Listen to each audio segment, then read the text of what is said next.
How's it going, guys? I'm Dustin with Hard Cruise Racing, and more importantly, Cruising Custom, Automotive, and Canvas. I build high-end automotive pieces, but generally we do anything to do with canvas, leathers, or heavy-duty materials. So today I'm working on a piece for a local gym, and as you can see, the end of it has simply busted out. This is just time, guys. Everyone's legs sit here, and the oils on the human skin is just terrible for materials. It's just terrible in general. Okay, so what we're gonna do is we're gonna template this out, and we're going to build a new cover for it. I want to go over some of the basics, some of the down to the roots, how you could get into doing this yourself, and the tips and tricks that you need to know. Some of the tools that I'm going to have out here, just so you know, is going to be things like high-end, fabric scissors. These are able to be taken apart and sharpened. That's important if you're going to get into upholstery work. I'm going to be using a pneumatic stapler. I bought this stapler from Lowe's. I like to buy things locally because in the past I've had industry-specific parts or tools, and when they go down, I have to wait weeks to get a new one in, and I'm simply not for that. So I try to find locally sourced things that if this breaks, and I have had one break in the past after years of use, I can drive down the road to Lowe's quick and be back in 35 minutes and back to work. Okay, so this is the Arrow PT50, and it's a great little stapler. You need to have a good air source. This runs at about 90 to 100 psi. The max psi, always check on any of your pneumatic tools, is 120 psi on the stapler. But you need to be able to adjust your pressure based on your project. If you're stapling into woods or plastics, depending how thick the plastic is, depending if it's a hardwood or a softwood, you might need to use different pressures, and you need to be able to adjust that. So what you're going to do is you're going to turn your pressures down to around 80 is what I usually start at. Run a staple into the project material, and then you're able to raise the pressure from there. Get it just enough. You don't want to go too far, or you'll start to blow plastics apart, and so on and so forth. I use sharp staples, and what I mean by that, normal staples are squared and blunted off, and they're great for wood, but when you're going into plastics, you need something that is sharp. And if you look at that point is quite sharp, okay? These are also made by Arrow and can be picked up at your local store or online. I will post links to these products on the Amazon store in the description, but those are very important. If you're going to run air, I am running a roofing compressor right now because my large stand-up compressor is leaking and having issues. But the big thing is you want to upgrade your hoses. This is made by Flexzilla. I think you can buy these at Menards if I'm not mistaken, is where I got this one, and I've used it for years. As you can see how beat up and abused and discolored it is. This is very rubbery, which is great.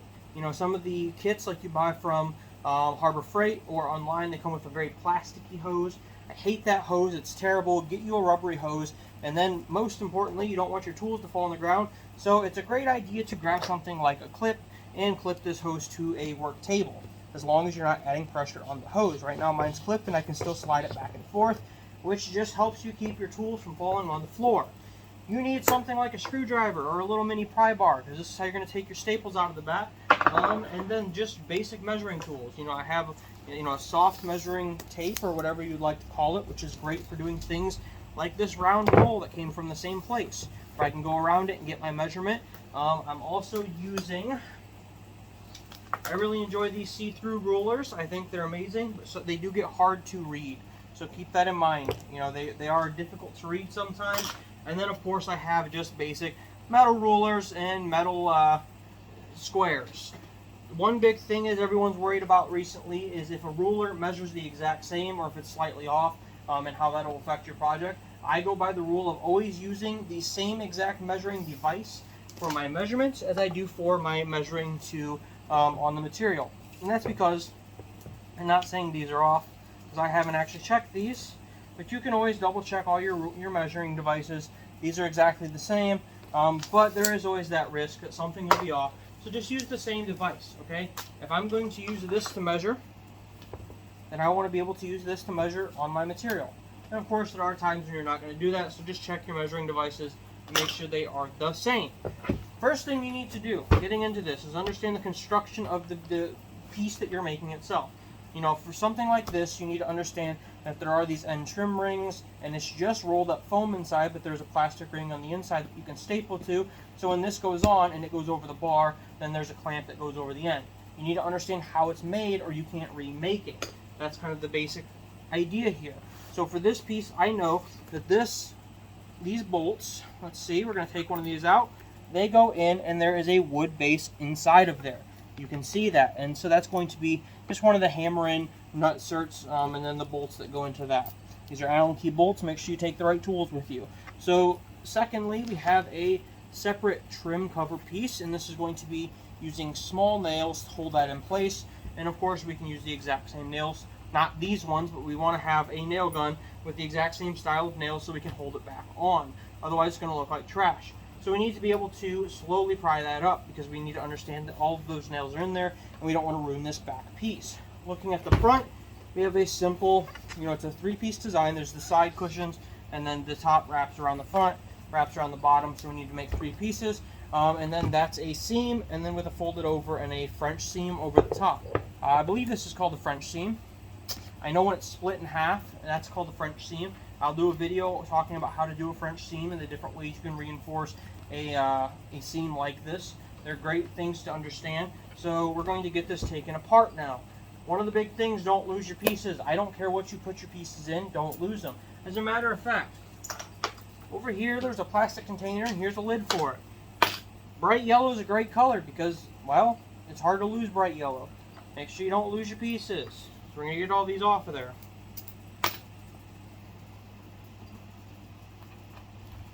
Pay attention to your bolts. Make sure they're either all the same or you're keeping them in order. All of these are the same, but some of the previous pieces that I've done for this gym, the bolts that are in the top weren't the same as the bottom, so you need to keep track of that. Next thing I want to do is start to pry this apart, but I'm going to go grab a small pry bar. When you're prying something like this, which is probably door card or a piece of like thick cardboard, if you pry on the edge, you'll break it, so you need to have something large and flat to pry with. So I'm going to go grab a mini pry bar.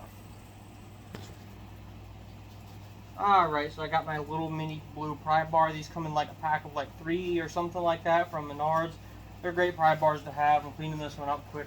One of the things I really like about this is how thin and flat they are. We do a lot with like racing and engines, and I just built like a race engine. And sometimes when you're taking a bolt off, you can't necessarily reach down and just simply grab it. And if you stick a magnet to a piece of metal, the metal becomes magnetized.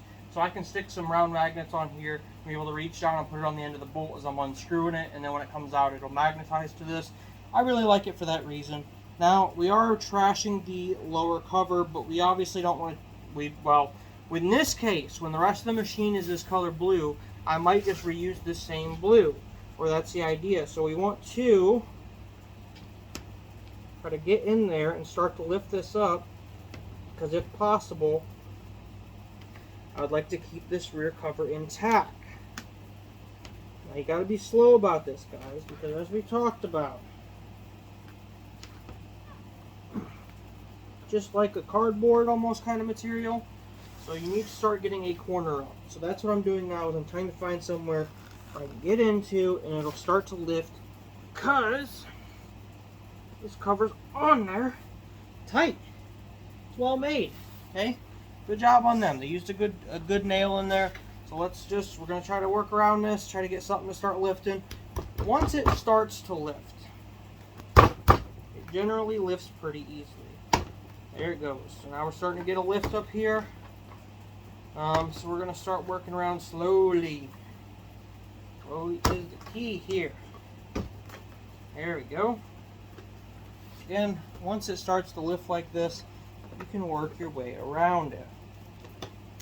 There it goes. So again, we want to go slow with this, and we're kind of paying attention to how it's coming apart. Strange enough, the nails are staying in the piece and ripping through the cardboard. I can't say strange enough. That happens a lot because, again, this is just like a piece of cardboard back here. We call it door card. In the olden days, in a lot of classics, that is what the door cards were made of. Not a great material, but it's light duty and it's a big flat piece. And easy to work with to a point. Anymore, we've switched to using a lot of HDPE or high density polyurethane plastics. You can buy it in sheets in different thicknesses.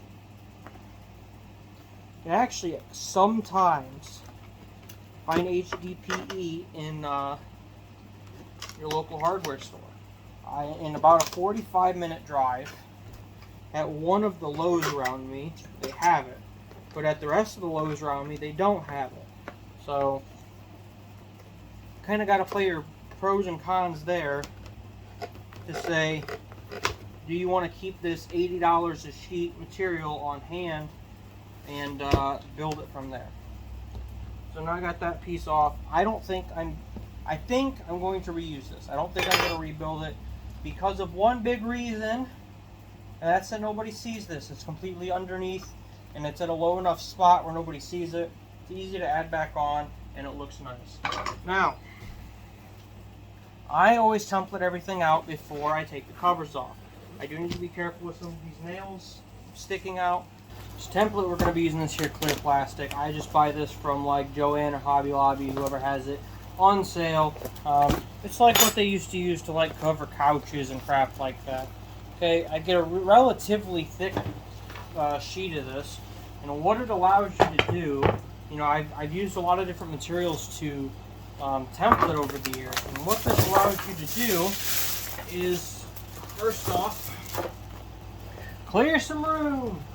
Okay, we're going to slide this down here, grab our handy dandy Sharpie, and now what we can do is draw right through it, okay? Now here's one of the biggest things I'm going to tell you. Everything needs to stay in one place. Sometimes you want to mark, you know, especially if you're going to throw this cover away underneath, you might want to show up and draw a mark on here. What I often do is I'll take something like a piece of tape, a whole piece of tape. I hate painter's tape, guys. I use it so much. So like you get one nick, like you toss this down and it nicks the edge, and next thing you know, you're having all sorts of dumb issues. So get a piece of tape and throw it on there. Nowhere specific. Take your Sharpie, take any straight thing, okay, because you want a straight line, and draw yourself a couple straight lines on here. You know, maybe you want to draw, let's draw a cross with 2 crosses across it, okay. So now we bring this back down. I like to, if possible, leave enough room over here to do the side, and that's because you're going to need a sliver anyways, and it's just easier to create a sliver off the get-go, and you already have this edge. Now what I'm going to do is take that same straight edge, and I'm going to transfer my little, whatever you want to call this, my crosshairs on here. We're going to transfer that, okay? Now what this does is it gives me a reference mark that has to line up. I know that those 2 crosshairs need to line up. So as I'm templating my piece, I can constantly just be looking at that and making sure. Okay, I'm going to draw the line on the gap, the little stitch line in there. Now, one thing you have to keep in mind, and if you're going to be very precise, you can do it actually against the you know, this stitch line up here. But you need to decide if you want that seam to be higher, lower, or whatnot. I'm actually going to draw it on the upper stitch line, this French seam up here. That's where I'm going to actually draw my line. And I'm going to do that because I want it to be a little higher up on there. Down where it's at, I run the risk of when I make the new cover, it might stretch, because vinyl stretches, so it might stretch around the edge and not be perfect on the sides. By making it more up top, I can rely on that stretch on top to bring it back down around where it's at now. And over time, as it stretches or thins, it'll still look right, and it'll have some adjustments to it. The big thing is no matter what you do, you want to keep the top flat when you're doing these templates, okay? So for example, if I'm going to draw the line on the front over here, I need to make sure this is flat down and draw my line. If I'm going to draw a line over here, I need to make sure this is flat to draw my line, and over here, especially in the corner, I need to make sure that this is flat to draw my line. Because, you know, you kind of run into this issue with some curves where, you know, if this is, you know, you might be following this line around, and then say, you know, this lifts up here and you're not paying attention, or it scooches a little there, you're not paying attention, you won't have a perfect cover. Now this mainly is important for non-stretch materials, or if you don't want any stretch lower line back up in your cover. And I like to build covers with zero stretch to start with. Clothing, I'm struggling when I'm building clothing now because, well, I'm not used to that. So we're always checking over here. Come on. Keeping an eye on our cross, and then like I said, for this I'm going to actually be drawing up on the detail stitch here because I want it to be just a little bit more inward so I can allow the stretch, the natural stretch or the heated stretch of the material to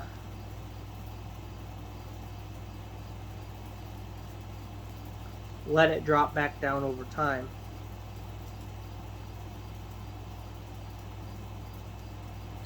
The more accurate that your templates are, the more accurate the entire project will be.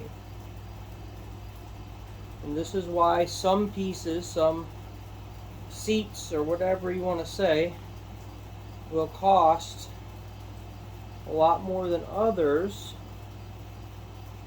is because it might be a more complex design that needs a lot more templating.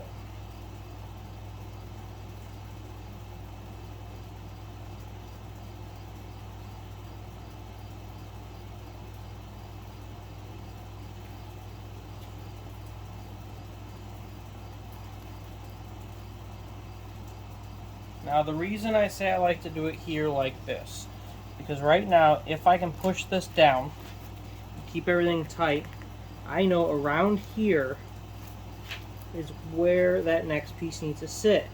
Now the reason it's okay to say the words around here is because this lower end is actually going to be wrapped and stapled to the back.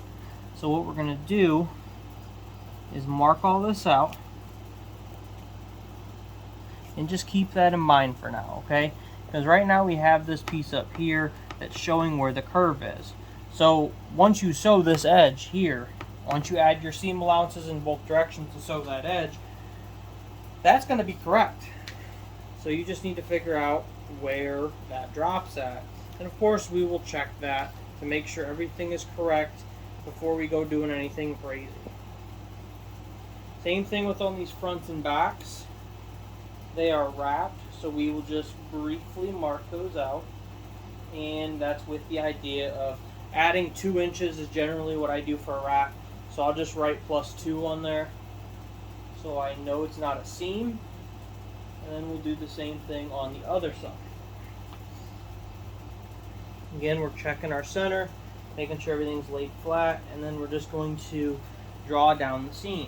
Alright, so now we're going to get this cut out where it's at now, and there's no seam allowance in this currently, so we still do need to add a seam allowance. That's something you just keep in mind. I'm going to cut wide over here in case I decide to make a second piece. I hope, and I say hope for a reason, I hope that they're duplicates, but that's something we have to check. You can never just assume anything. Let's get this roll out of the way.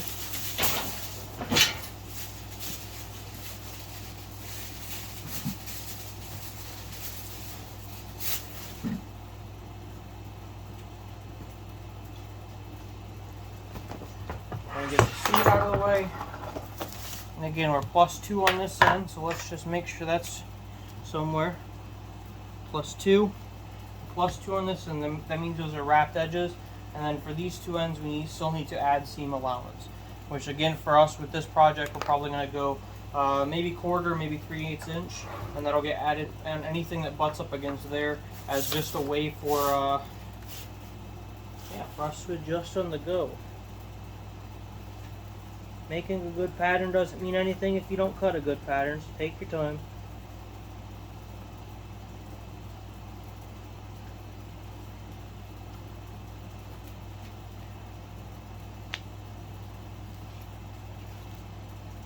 Don't be afraid to slide the scissors at this point. Sometimes a marking might be, a little off left or right from the rest of the markings. You kind of have to play the discretion game. You know that was a straight line on the project. So you just need to smooth some of that stuff out.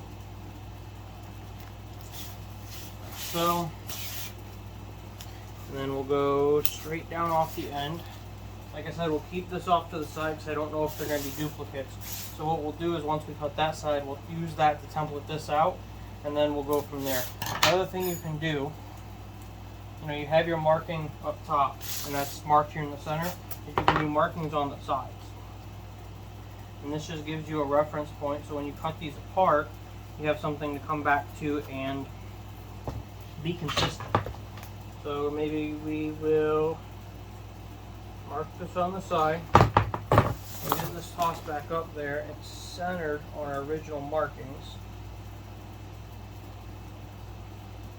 There we go. So then we can make sure that that marking is transferred. So when we cut these apart, even if we're just holding this lower piece up to make our template here, everything's still lined up.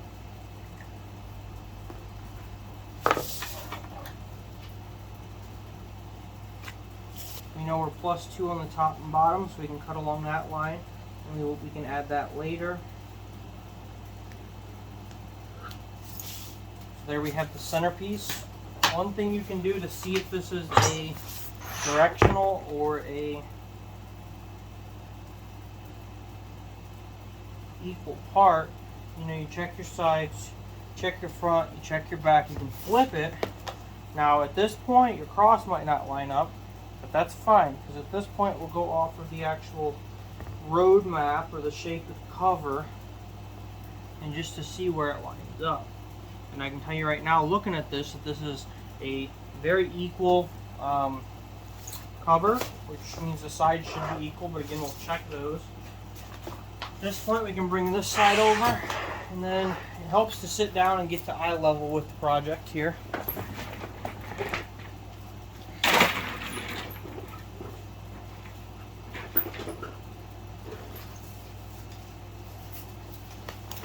Slide this over to the edge to make it easier. We line up our mark. We line up with the stitch line. I like to add tape.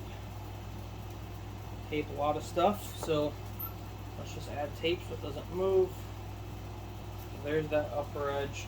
Now when we get over here to these sides, those are obviously going to be different, and that's what's causing that curve. So where this line's at now, if we were to sew along that line, that would make it a flat piece, and that's obviously not what we want. Let's get some tape up there so we know where we're at. Grab a Sharpie. First things first, double check your 2-inch marks at the side. Remember, you made those marks earlier, so you can follow those around. And again, we want to hold this flat now with the side. Don't let it curl up on the top. So we'll follow that around and get over here. We got to follow those same stitch marks we were at before. And we want to make sure that this stays flat.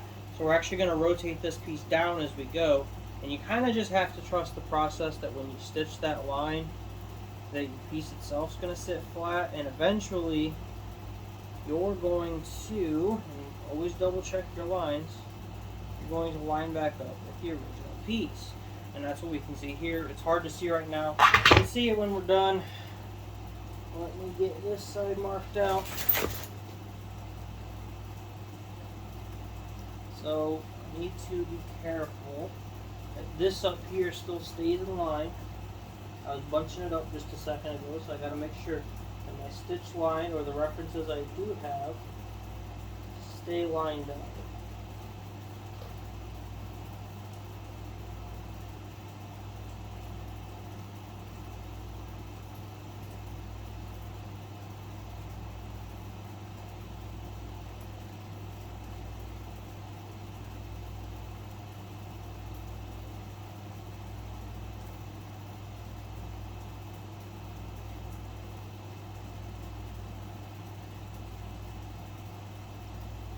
Top, we got a curve back, so we'll pop this off, get our tape off of there, because that's just going to be in the way at this point. We'll get these edges cut out. Now I always find it easier to cut over my table because I'm using black marker, so you're kind of just going to have to play at discretion. If you can't see, find a background where you can see better. Now we're just going to nice and evenly cut this out.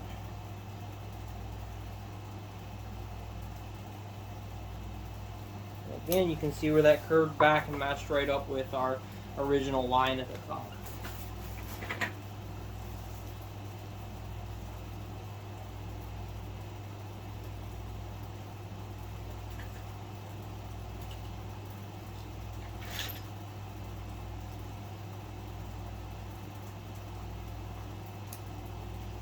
Again, that lined right up. And now we have our side cover. Now, you see this drop in the middle? That might look weird at first, but if you look at the seat just from the wear, you can see where this end down here is skinnier than that middle. So don't be too shocked if that happens, but also, this is going to be your add 2-inch line, or your add 2-inch side for the wraparound. At this point, turn it around, hold it up there, and see if it'll work for your back.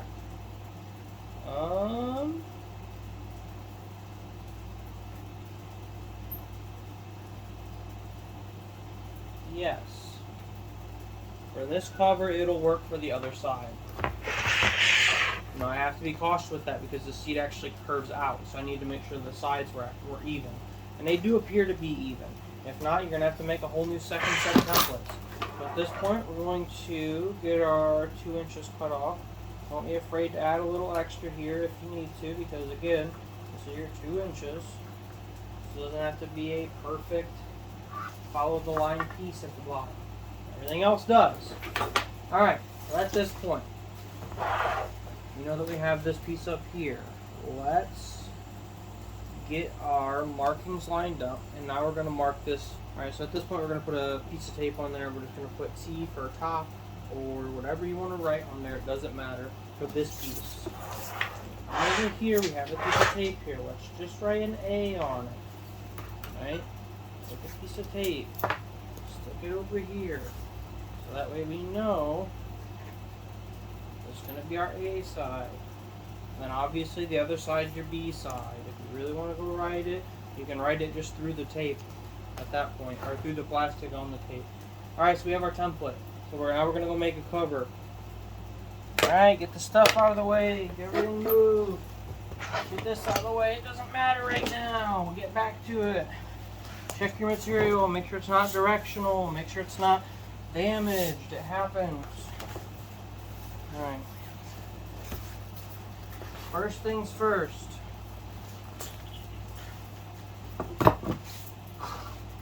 Do your big piece. Because, not that it's an issue right now, but sometimes you run out of material or you get a little low. You're going to want to make sure, because we templated through a piece, that this is the top, this is the color side, so we need to face that down. Now this material, it's right now is not directional. So that's something I don't have to worry about. One thing I prefer to do is get closer to the edge and clip it. You can do this on one side, you can do this on two sides, and then I get a pencil. Actually, to be honest with you, I use colored pencils. I bought a giant pack of colored pencils a long time ago, and it has lasted me. So we're just going to gently go around the edge. There's a big thing with different materials where some of them over time will bleed a color if you mark in the center. Honestly, I've never had materials bleed through. I've used Sharpies on white material, and yeah, I've never had an issue, honestly. Ah, shoot. Anyone see what I did wrong? Because I know what I did wrong. I didn't leave room for my +2 or my seam allowance. So let's get out here in the middle. I guess we're not clipping this one. You can only clip it if your guide, if everything's set up, has a seam allowance already built into it. We don't. So now we're going to stay at least 2 inches off the edge and just be careful. See, you think you're the only one that makes mistakes? Imagine if I'd have waited longer to catch that, and we'd have been cutting out all new material. It happens, guys. It's part of it. There's a lot of things that you have to pay attention to, and it's just part of it. So there is our template one. I don't know if you can see the orange from the camera. Here, let me see if you can see the orange from the camera. I don't think you can see the orange. Now, the reason I like those see-through rulers that I talked about earlier for stuff like this, because what can happen is I can sit down. First off, you have to extend these lines wherever they're going to go. Now, 2 inches is pretty easy to see on here. So we'll just go through and we'll add our 2-inch marks. Okay? Now again, if it's a folded edge like what it is down here, this edge does not need to be perfect.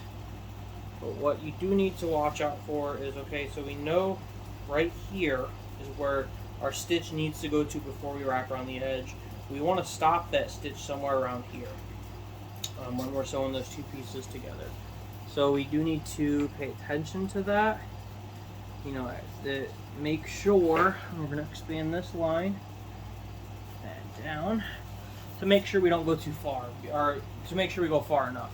Okay, because if you don't stitch, or if you stitch all the way, then you have to worry about trying to wrap that, or you can trim it. Trimming it's not bad, but it's just something you need to keep in mind. Again, we're going to check our ends, get something coming off of there, and then we'll go through and mark our 2 inches.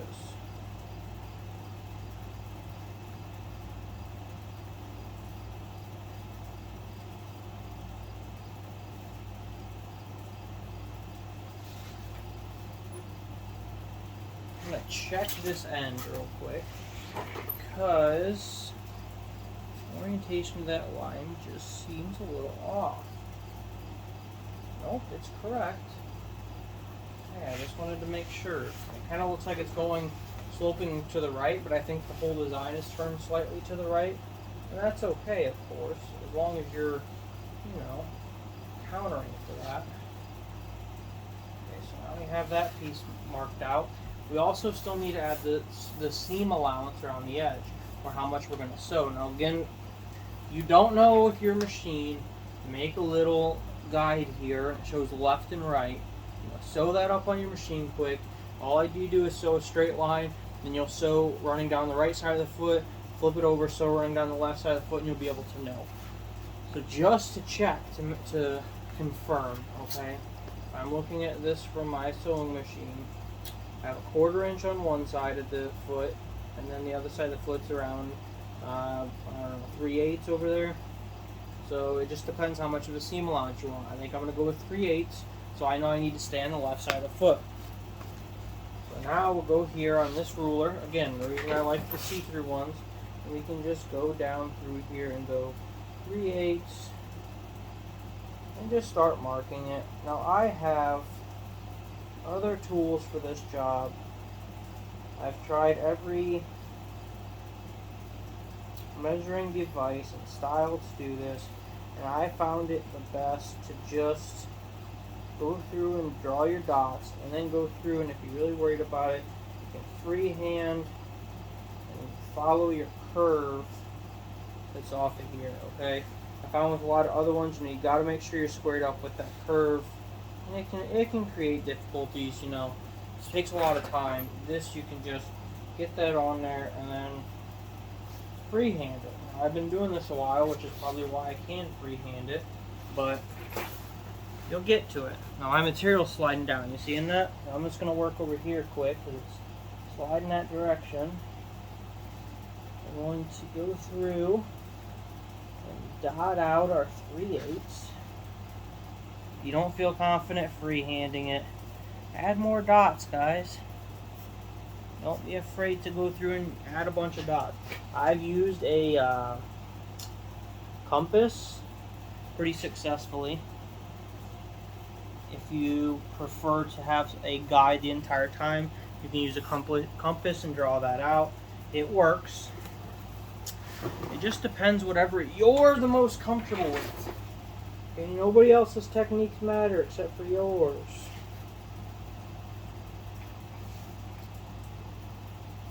I also used to have a bobbin off of a different sewing machine that was exactly the right measurement that I needed.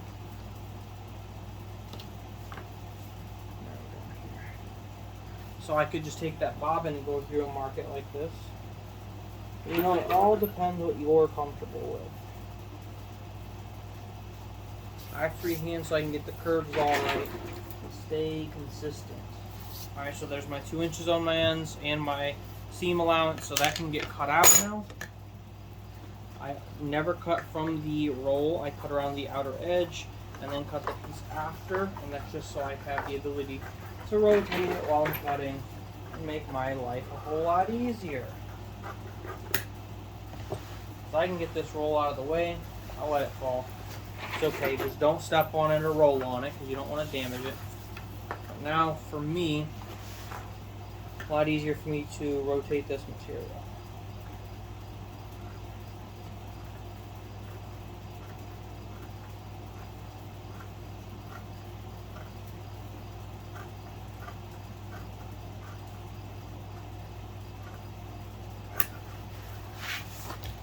Your scrap's big enough, you want to do something with it later. This isn't a bad size scrap for something.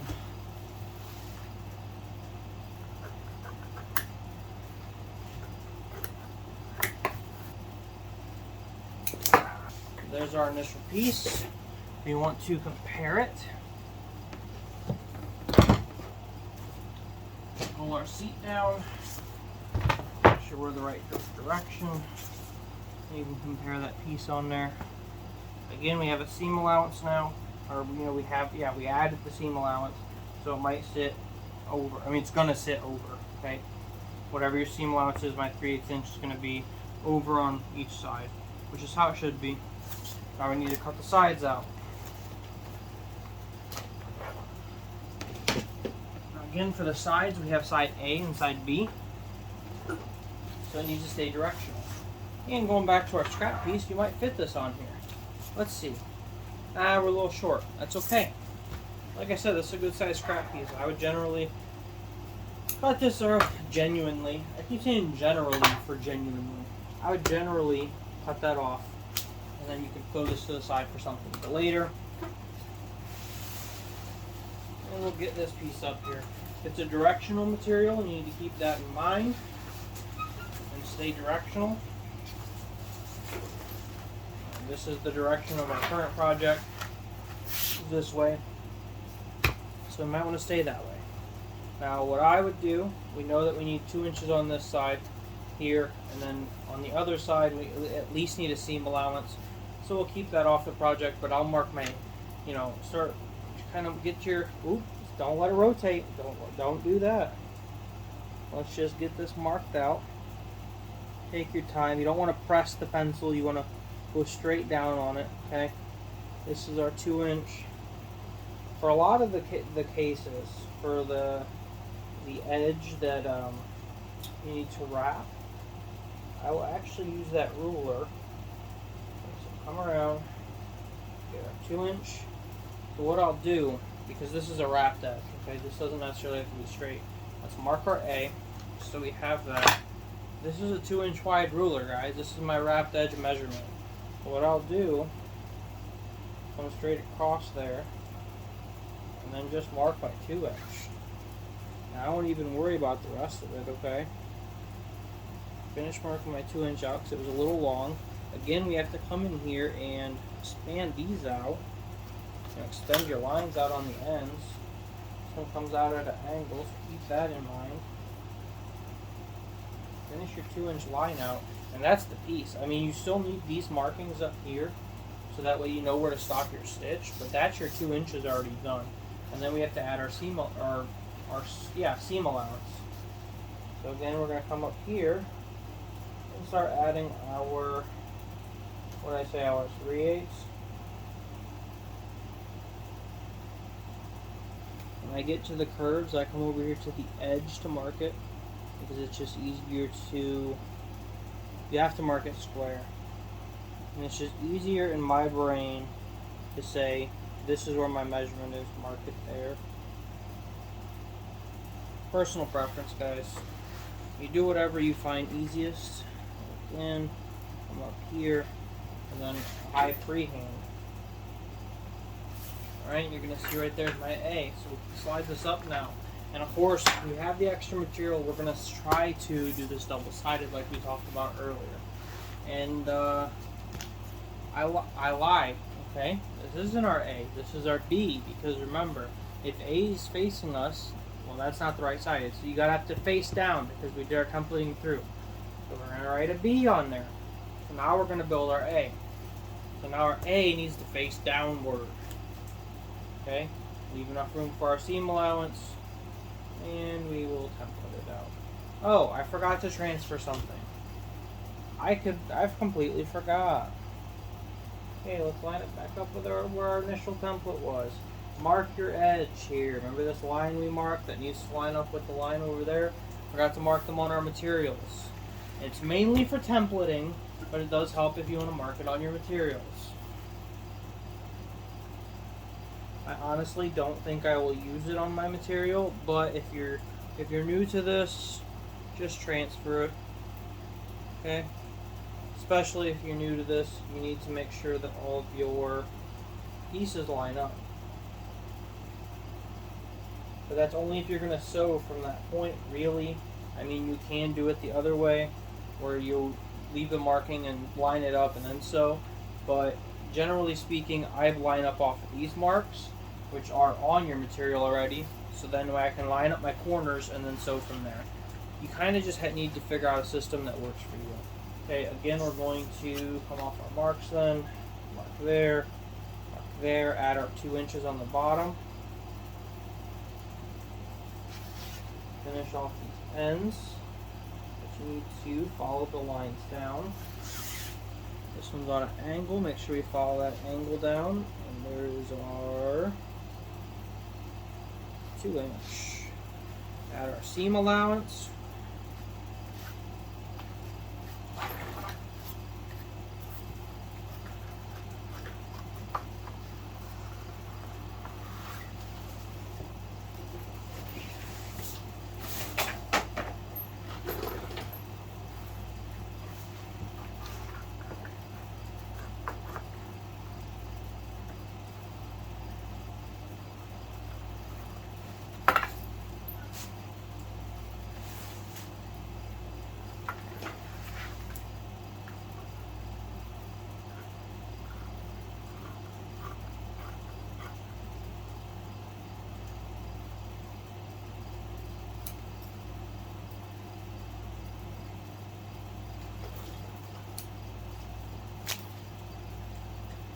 Alright, when we line these up, remember we need to go color to color. And we need to check our pieces. So this is skinny and that's the fat, which means the A side, which is the side that isn't marked, is going to go over here. We're going to do color to color, which means we need to flip it this way. We have our marking here. And did we mark it this side? Let's see. So we have our markings down here, which is where I'm going to line it up to sew from, okay? So, again, we go color to color. These are going to be in here. And I'm actually going to start sewing from that marking and that marking, and we're going to go from there. I'm going to start just on the other outside of that marking and go. So, let me get this stitched up and we'll see how it looks.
before we pull it off. And we're almost done, guys. Like I said before, templating is what takes the most time. Templating is very time consuming. Now we need to look. There's a front and back. Get that thrown over there, see how it fits.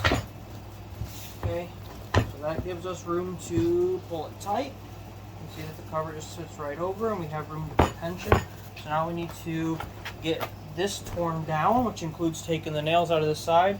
You guys don't need to see this. I'm going to pull the nails. I'm going to go around with the screwdriver and pop all the staples out, and we'll get the cover on.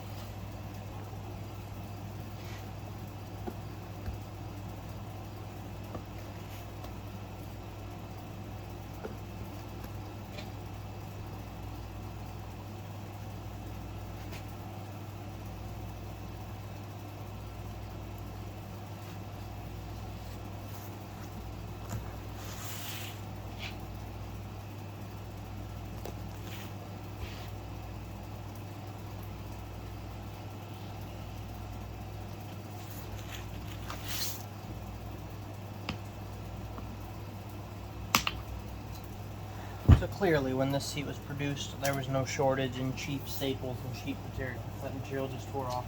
So what we want to do now is we want to inspect the foam. You know, we see some damage up in here. I think, you know, that's not showing damage, not going to show through the material. But we want to just check the condition in general. Make sure it's not falling apart. If it is falling apart, you want to let your customer know that. You know, you can let them know now, but the big thing is to let them know for the future. Because, you know, they appreciate that stuff. You can say, hey, I noticed the phone. Well, my phone died, so I don't know where in my conversation I was when that happened. My point is that you need to make sure it's completely centered. As we talked about it, you know, I drew that line up on the old stitch line. You can see where it dropped down just because there's just some flex inside this new cushion. I went through and used my nail gun to, again, nail this back to the bottom. I didn't put half the number of nails that the other people did because, honestly, it gets bolted through here into a metal plate.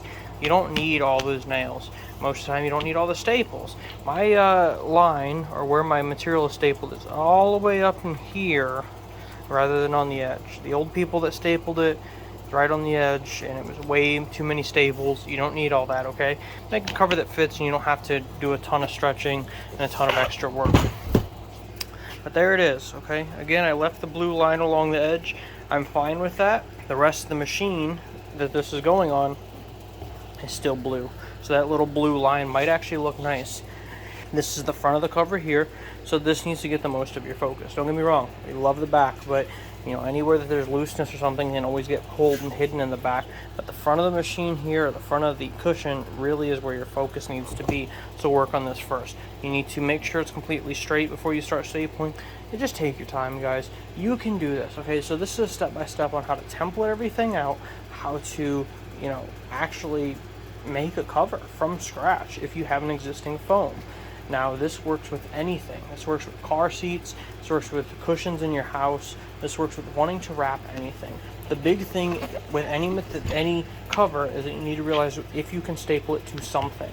Okay, a cover like this, it has underneath here that wood that you can staple to your money. Now you can check out our video on Hidem. Okay, H-I-D-E-M. Is how we spelled it. There's other other ways to spell it. H-Y-D-E-M, H-I-D-E, and then hyphen E-M, Hidem. However you want to spell it, guys. I've seen it all across the industry different ways. It's a great strip that you can staple into the bottom that doesn't show the staples. So you can staple your material, staple a Hidem over it, and it gets used a lot on boats and stuff like that. We did a video on how to make that. It's not the best video, honestly. I might remake the video, but as long as you have something to staple to on the bottom, you have a hard bottom cushion, this is how you make a cover to fit it. And this works with leathers and vinyls and any other non-flexible material. So if I grab this up here, which we did try to make a beanie out of it, it was a fail. We're working on making a line of modern Viking clothing, and it was a trial, but the material doesn't stretch at all. But when I'm looking at this, I can turn this non-stretchy material into a seat cover, or you can do it with anything, guys, absolutely any material. As a matter of fact, above my little desk area, which we're just setting it up, so I still got to get a computer and stuff over here, is this cushion. This is a seat cushion. It's one of the very first ones that my wife had ever done, and it's the same way, okay? This is a standard house seat cushion. But you can go to Joann or, you know, wherever sells fabric and get whatever fabric you want and staple it to the bottom of the cushion and make your own chairs. You know, don't overthink it. You can make something like that. That right there is a project that anyone with a stapler can make. There's no sewing involved in that cushion whatsoever. So get out there and try a new thing. I hope you guys enjoyed my video today. This is kind of the introduction to anything, couches and automotive upholstery and pretty much anything that is, you know, large scale, you know, covering a cushion sewing that you need to know. Now, do me a favor, if you like the video and if you've been here this long, hit the subscribe button, because 98% of my viewers are non-subscribed. I get tens of thousands of views every month, and I'm still not monetized, which is only 1,000 subscribers. I can't hit 1,000 subscribers, but I get tens of thousands of views every month. Hit the subscribe button. That helps me out, guys. Really, that helps me out. I'm going to do more videos that are focused on the upholstery industry and how to cover things, how to sew things, how to make things. That's kind of my focus right now, is to start publishing our upholstery stuff. I've done upholstery for a long time now, and I just haven't ever posted anything. So get out there and make cool things. Show me what you make, okay? I want to see what kind of cool stuff you're making. So tag me in it, okay? Tag hashtag HC Racing, okay? So I can see your stuff. Most importantly, get out there and have yourself a good day.